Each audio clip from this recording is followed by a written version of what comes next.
Now, why are we going down this memory lane?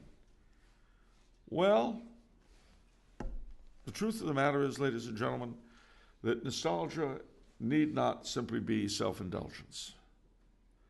It can actually have a very, very real use. First and foremost, where does it come from? Two things. And this applies to every symptom of nostalgia of which I've spoken, whether it be personal or societal.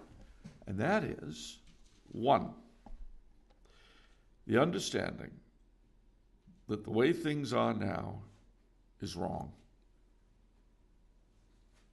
And again, every age has its nostalgia. Every single age, every time. The Latin poet Horace, writing it was probably the apex of Rome's literary history, had a wonderful little line which in English goes, "Injurious time, what age escapes thy curse? Evil our grandsires were, our fathers worse. And we, till now unmatched in ill, must leave successors more corrupted still." That sounds kind of bitter, doesn't it?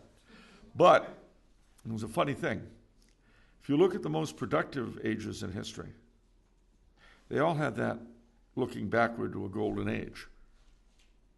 They all considered themselves to be dwarves standing on the shoulders of giants, compared to whom they were degenerate descendants. Those were, in retrospect, the most productive culturally. The eras that were the most barren were the ones that were full of themselves. We're wonderful, we're new, we're in advance.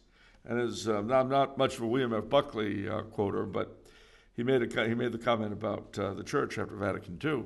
He said it's sublime to belong to a church that's 1,500 years out of date. It's ridiculous to belong to one that's 15 years out of date. And that, ladies and gentlemen, is an important thing to bear in mind. Because nostalgia implies a dissatisfaction with the present. And given our fallen nature, a dissatisfaction with the present is always a good thing to have. Has anyone ever heard smugness listed among the virtues? I don't think so. Now, the second half of it, however, of the basic motivation for nostalgia, is a yearning for heaven. It's a yearning for paradise, a yearning for the Garden of Eden. That's what it really is. I mean, when I think back, and then this, ladies and gentlemen, this is the perfect time of year to discuss nostalgia. Was there ever a more nostalgic time than October?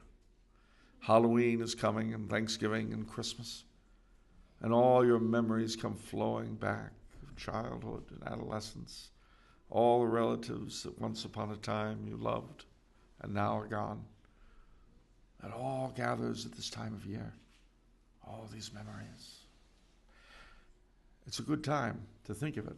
And that brings us back to the concept, the thought, the idea of the garden of heaven, of paradise. There's a reason that the Church in the Latin Rite has November as the month of Holy Souls.